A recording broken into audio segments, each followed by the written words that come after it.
Well, and hello and welcome to the church office. My name is Gavin Smith and I'm the founder of the church office. And this video is a short video to tell you a little bit more about the back office reviews. And I've got Andy Laws from the Slade Church in London. Mate, thanks for coming on and chatting about this.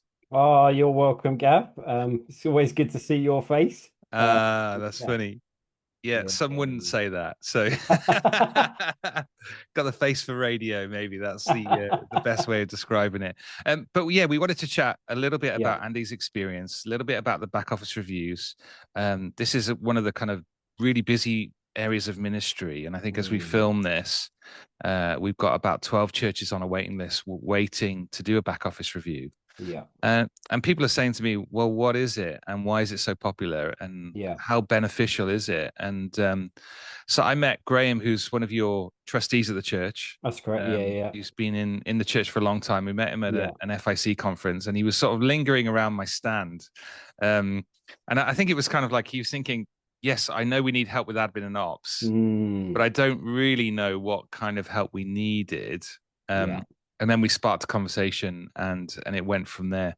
Mm. Andy, when you heard about back office review, what were you thinking, and how did Graham sort of come back and talk about it after the conference? I'd be interested in that. Yeah. So we were kind of, I'll share a bit about our context because I think that helps why Graham was hanging around your stall. So we kind of had lots of different kind of deacons and stuff helping with kind of bits of admin over Yeah, time. But we had come to a place, I think, where we had some really faithful people in our church office yeah, who were working really hard, but doing a kind of they were great at doing anything we kind of put their way, but in terms of proactivity, yeah, we were kind of driving that from the kind of eldership and leadership, which it is fine, but we just kept finding there was a gap there, and we had already sort of done our own sort of operations review, which Graham's kind of background in the corporate world for BT. So he yeah, was really helpful for that. But we kept finding, yeah, that there was just this kind of like gap of policies that hadn't been updated and were not all there. yeah, There was a kind of gap in terms of proactive planning, and people were very willing to be involved volunteer wise. yeah, But it was very much kind of like, can you do this really specific job and then this really specific job? And it's like, in terms of teams and stuff like that, there was a bit of kind of lacking. yeah, Um, so I think that's why I get the Graham was there, and he kind of came back and said, "Look, we're already doing this operations review, and I've met Gavin, and it sounds like he kind of can help us put a bit of structure around that, yeah, to really help us kind of move forward." yeah. Ah, that's helpful. Yeah, the context is helpful, and Graham really clearly had some gifted in this, but actually having an outside perspective come in and say, okay, Yeah. where are we at? Almost kind of benchmarking and saying, well, actually, you've got Mm, 15 policies, 12 of them are great, three of them need work on. Here's some suggestions, here's some templates, here's where you can go and get some help. And yeah, and somebody coming in and just being able to kind of dig around and ask the questions. And if you've come across anything that we've done with the church office, we have a kind of a model that we use, kind of vision gap delivery. And you were talking about that gap, Andy, and that's where churches often find it. How do we move really what that we feel God's called us to do yeah. into action, into kind of implementation and delivery? And we've kind of created sort of 8 bridges that say, right, well, these are 8 helpful things that will help you move vision to delivery. And so the review kind of spends a little bit of time talking about that. And mate, your review really stands out because you were the first person that I interviewed. Um, and you came alive as I shared the kind of model, vision gap delivery. I've never had somebody come alive so quickly and so like, oh my goodness, this is what we've been missing. This is what we need. And you saw it straight away, didn't you? Yeah. I think, yeah, you kind of coming in and spelling out a kind of, I guess, a little bit of, we kind of had discussions around that being a gap. And some of your listeners might have had that kind of email from the Charity Commission, Yeah. which kind of highlights it in a whole nother level of have you got these policies? And some of Yeah. them are like, hopefully you have got in place, and some of them you're like, oh, okay. Oh no. Some are like you look back and were updated in 1996 or Yeah. whatever else. And I guess things like that highlight the gap. And also, I remember one question you kind of put to me, and you were like something like, "How do you think the church members feel engaged with the kind of vision and mission of the church? Yeah. And do you think they feel like they're really part of that?" And I said, "Well, I think maybe, yeah, they're kind of not too bothered." And that was clearly the wrong. And you just like what you said really hit me like a bolt of lightning. It's just like I think probably they're quite frustrated, Yeah. and I was like, yes, and kind of since then, that just really highlighted just part of that gap of Yeah. we've got this vision as a leadership which we think we're communicating, but we're kind of communicating on a message level, not on a practice level. Yeah. Yeah. Yeah. Um, and I think that's part of the real gap that we Yeah. had. And that's a really helpful way, yeah, describing it. And I think you were kind of, I got the impression from Graham that, you'd had a lot of voluntary help, like you said before, of people who would step into roles for a little short, burst of help. But actually guys were getting to a size and you were kind of rapidly growing where Mm. you've just done out your main hall and you were already full. You were into an overflow Yeah, and you're in London where it's not easy with buildings, and you're thinking, right, what do we do yeah, now? And yeah, actually, you were growing to a size that actually you just needed some more dedicated time in kind of managing that gap. yes, Essentially, is what we were saying. And yeah, I think when I spoke to you, I said to the trustees and to my wife Emma when I got back, I was like, the review was finished after my conversation with Andy because it was just like it was like God had just sort of opened up the conversation with you, and I was like, this is the guy. This is the guy to lead this and to manage this. You were doing the kind of kids ministry and overseeing yeah, that kind of work, weren't you, yeah, as an elder? yeah. And you were doing a fantastic job. And we just saw this life in your teams, in the ministry, in the stuff that you were doing on the website. It Mm, was well organized, it was well coordinated. And I'm just sat there thinking, this is the guy. This is the guy who could really step in. And if the church would recognize this role as like an mm. operations manager, um, what a difference it could make. And that's really been part of the story, isn't it? Really, like how did you respond to that when we're thinking, all right, Andy's the guy? So I got called to like one of these like secret meetings you have in church. We're going for a coffee, my pastor Wes says. Okay.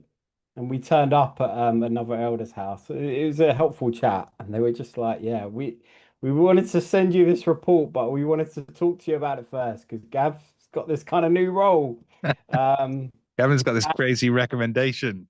well, that's the funny thing. To them, it didn't sound crazy. Yeah, yeah, So for them, they had chatted to their wives as well, and they were like, yes, this kind of makes sense. We yeah, definitely need someone in this role, and like to a point, kind of internally, someone who already yes, knows these bits of the church and maybe has had a little bit of a go at it within one section of the church yeah, might be able to. And I remember you talking about this in a follow-up kind of conversation, expand what I've been doing in kids and youth yeah, kind of across the church in terms of teams and people and investment. yeah. Um, yeah. Mate, and yeah, it's you were absolutely you responded to it. I think the team kind of went, oh golly, yeah, that seems like a really good recommendation. And you're probably what, a year into the role now, maybe shy of that. Yeah, just a bit shy of it. So I started kind of officially in September, and I Yeah, told everyone it's kind of like I'm just kind of blagging it, if you like. I feel like it's yeah, something I'm going to grow into. yeah, And yeah, it's been, I think the biggest joy has been. talking to people we're trying to raise up as leaders of teams Yeah. and seeing them kind of answer that question that you asked in that interview of, oh, I see my bit Yeah. in what we're doing here.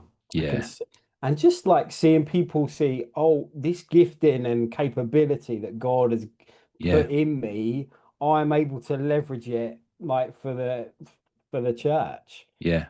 And there's just a real joy in like really empowering people to see, yeah, this is my bit, and I can Yeah. pull these people together and help them to see their thing. And yeah, I remember just sitting, I had a conversation with someone who's running our kind of data protection stuff and thinking through that. And she does that for work. And Yeah. she's just like, this is so exciting for me to be chatting to you about this for church. Oh, wow. I've always loved to serve the church, but to serve it in this way Yeah. is Yeah. like where I feel like, yeah, this is my gifting really coming alive here. There's something quite special about that, isn't there? There's like, Yeah. yeah, it's just people seeing people come alive Yes. with their contribution to that mission and that vision, and Mm, I can play a part here. Yeah, and that sense of, yeah, God's called me to this. I've got a grace to do this, and you then empower them and release them to do it and encourage them. Man, what a joy this job so is! Like, exciting. what a blessing it is to do it. Yeah. Um, So in terms of the process for those, kind of listening into this and thinking, right, do I want a back office review? Should our Yeah. church have one? Yeah. We there's kind of three sort of stages, I guess, to it. The first one was kind of we ask you to provide all your policy and procedure. We want to look at your budgets. We want to look at your staffing structures, your roles, your job descriptions, anything that you have already. We kind of have a look at, Mm, and it's great to kind of again filter that through. We want to understand really what the church is seeking to do. What are you guys trying to do yeah. as a local church? What's your vision and mission? What has God called you to do? And then everything flows from that. So your policy does, your roles do, your budgets, and we often talk in our training and our review, how do you align all of those, that as I look at your finances, we Mm, can see, oh, these guys are passionate about this. This is what their yeah. priority is. And we began to start to see that. And so that's the first kind of part of the review, as we look at all your paperwork, we look at your structures, we look at what you've got Mm, existing. And then we come on site then and sort of spend a day or 2 days with you, yeah. depending on the budget, depending on how in depth you want. We'll look at the building, and then we interview sort of all the elders, all the deacons, all the team leaders, all the staff that you have, and we're just trying to gather as much information as we can that might be able to kind of hold up a mirror and say, this is what we see. Here's some recommendations that you might want to consider. How did people sort of respond to that, Andy, being interviewed and being, having someone come on site? I'm like Estin on site, for churches. How did that go? So I think, yeah, going into it, some people were excited, some people were nervous. Yeah, It's just like, I think, yeah, the misconception can be that you think you're under review, yeah, as in your position. yeah, And what people found having done it was, oh, it's just really helpful yeah, to see.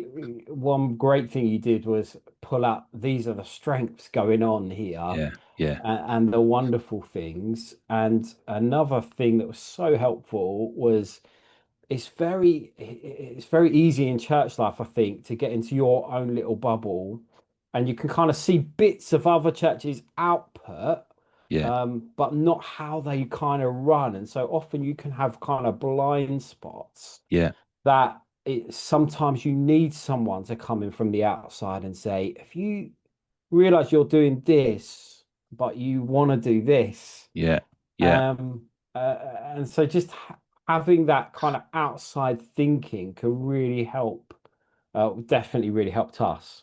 yeah, yeah. Um, Yeah, that is useful, isn't it? Yeah, people have said that to me before. Yeah, just an outside perspective, and those blind spots or those things that we've always done, and we've yes, always worked this way, and yeah, we've never changed it. We've never even asked the question like, why do we do this? that's the thing. Yeah. And that does just helpful. So kind of, yeah, stage one is paperwork. Stage two is really come on site, spend some time with Mm, people, I absolutely love that part of it.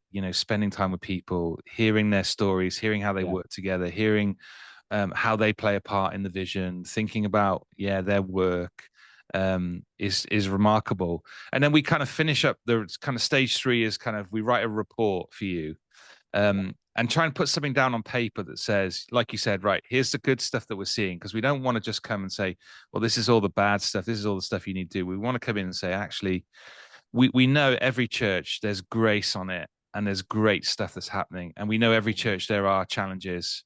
Yeah. There's the good and there's the bad and there's the ugly, and you see all of that. um but yeah, to start with, like, here's grace at work. People are surprised by that because you Yeah. don't stop and think about that for yourself. No. You know what I mean? Yeah. And I think that's the thing is like in Christian ministry, it's like you say, it can be hard to have an idea of, like sometimes because you're so kind of busy and at it, you're like constantly thinking, wow, what's next? Yeah, Rather than reflecting and saying, well, what has God been doing here yeah, and yeah, how, yeah, like in specifics, but also in just general. Like we yeah, obviously we celebrate people getting saved and stuff like that, but there's more general things that God can be using growing his kingdom through yeah. your people that you might not always kind of spot. Yeah, that's right. It is true. And then we try then to give some recommendations. And I think that's as strong as we go. We Yeah. come on site for 2 days. We've spent a day or so looking at your paperwork. Yeah.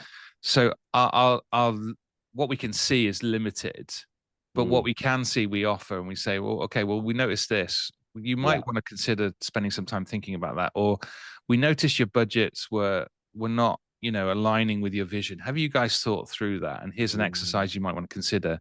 Um, and often people find the reports helpful because you've got to kind of take away, you can't take everything all in on a kind of feedback session. We often do a feedback session on Zoom with elders, and they get the chance to kind of ask questions, say, well, why did you say that? And can you give me a bit more information? Mm. Um, so the report gives you something you can go away with and work on. And Yeah. for some of these reports, it could take you 2 or 3 years to put into place. And we were chatting a bit about that this morning, weren't we, Yeah. off camera, saying, well, how are you getting on? And and what sort of pace have you been able Yeah. to come from the report? And each church is different in that, isn't it? Yeah. I think, yeah, the report kind of it did two things which we found really helpful is one, it kind of summarized and articulated things that we had already been chatting about, but over the course of several different meetings, which can Yeah, sometimes get lost yeah, in the kind of everyday of things. So that was so helpful to us. And then yeah, these key recommendations and yeah, like I say, some spots that we kind of missed and also, kind of we talked about earlier about that kind of gap thing. In our church, we had some people who had served really faithfully, mm, but had become a little bit of kind of a gatekeepery role. yeah, yeah, And it was just really helpful for us all to see that and yeah, say, well, how can we work on that and move that forward so we can empower more people in the yeah, church? So it's not just kind of funneled to free those guys up yeah, to be able to serve in different ways as well, because it was yeah, kind of tying them down as well as a kind of blocking some other people from being able to fulfill. yeah, yeah. And I think one of the key things that we do find as we use our model and we get churches to kind of protect their church onto it, Mm. you're talking about the kind of gatekeeper, and there are different characters and different people in churches where, you could have a treasurer who, all the decisions flow through them, and Mm. they control so much because they're the yes or no on the spend. Yeah. And some people in church organizations can find that quite challenging, and also the treasurer can feel quite lonely in that as well. And so you're just trying to reflect back and say, well, actually, is there a better way of doing this? Is there a different way of doing this that would serve you? And then we Mm. find elders who often spend a lot of their time in the gap or in delivery, and they're not doing what God's called them to do. Yeah. To go and shepherd the people and teach and care for the people, and so they get distracted with things. So Yeah. the joy is pointing out to churches and saying, we want to make our elders really effective in the gospel. and what Mm, the ministry that God's called them. So what could we change in our structure and organization that would help that to flourish more? mm, So we don't have these guys thinking about that. And I know you're beginning to kind of transition and take over some of the stuff from Graham as well, haven't you? yeah, Who's been in the church for 30, 40 years probably. yeah, And he's been such a blessing managing so massive. much of the work Yeah, behind the scenes. And you're like, okay, part of your journey now is how do we pass that on? How do we yeah, make this sustainable for the future? How do we take all the yeah, knowledge in your head and start to put it into kind of, on paper or with other people doing stuff? Um, so it isn't, it brings up more questions, doesn't it, than a review than it kind of, we thought, oh, great, this will tell us everything we need. But it also, with that, yeah, it gives us some clarity of things, practical things we can do straight away, yeah, but also some time to go, have you thought about this in a different way? yeah, And the question you and I are often having is, what's the leadership you need in the gap? yeah, Like, that's the question we're constantly asking. What yeah. leadership is in that gap, and how can we improve that? So, mate, that's great. Any other final thoughts on this? I'll just say about that, just about people being isolated in roles. And I think I found that a joy, and I know like Graham's found that a joy is kind of meeting up and it not being a lonely role Yeah, anymore when you yeah, felt like the weight was on you. yeah, yeah, Now there's a joy in being able to discuss and bounce around those things yeah, that you thought kind of rested on you. yeah, So it's been thrilling. He's kind of come alive in that as well, and I yeah, guess that can be part of the joy going forward for people is yeah, you don't have to feel alone in those things. yeah, Being part of a team is like exciting. yeah. Um, Yeah, no, really helpful point, mate. And you've, as kind of on the follow up from the review, you came down to Christchurch and my church and spent a day with us, and mate, our team absolutely loved having you. They did. What a joy. They still talk about you now, and then you've also signed up for the kind of Good Church Management course, which is mm. kind of an online course. Give us a couple of things that you did on that follow up and what you've got out of those two things so far. Yeah, as Gav has told the story within their church, but I've been telling this story. Just the great thing about going to see, I guess, a model that you are kind of growing into in action is Yeah, that you can see what it looks like in practice. yeah, And so that was just a real blessing because it was a new role for me to come and see you and how you function alongside the elders and what kind of role that is and how you then work with teams of people within the church. yeah, And I think the most exciting thing for me was seeing how you can leverage that to really grow into areas. Like, I think what I enjoyed seeing in your church down in Christchurch was just the generosity that you were yeah, able to leverage. And there's a back part of that. I think you've got this setup where you guys tap into some kind of nationwide fund in order to be yeah, locally generous. yeah, And there's an admin section involved in that you're kind of managing, yeah, but it frees people up yeah, to yeah, share the kingdom in different ways.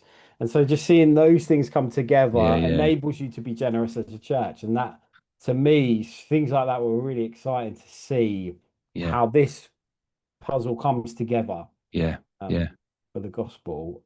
So that was coming down was just a thrill and a joy, and just to see you guys be so generous of your time and access. And then I think the course has been really helpful to put a kind of structure around. Okay, I know bits and pieces, but kind of like to actually think through like what's first, what's next, yeah, and to kind of flesh that out a little bit from the bare bones. yeah, yeah. That's great. And sort of our model for the good church management really expands this kind of vision gap delivery Yeah. and the 8 bridges that we talk about, where we spend most of our time building bridges and rebuilding them and making them better, whether that be, policy and procedure, roles, whether that be finances, thinking about the leadership we need in the gap, all of that stuff we're trying to bring into and say, right, actually, is there a course, an online course that people can access, do in their own time, with a follow up with a coaching session and an opportunity to kind of chat some stuff through. I think at the minute we've got something like 38 learners on the course, which is amazing. And so if you'd like to find out more about that, please check out the section on the website talking about the Good Church Management course.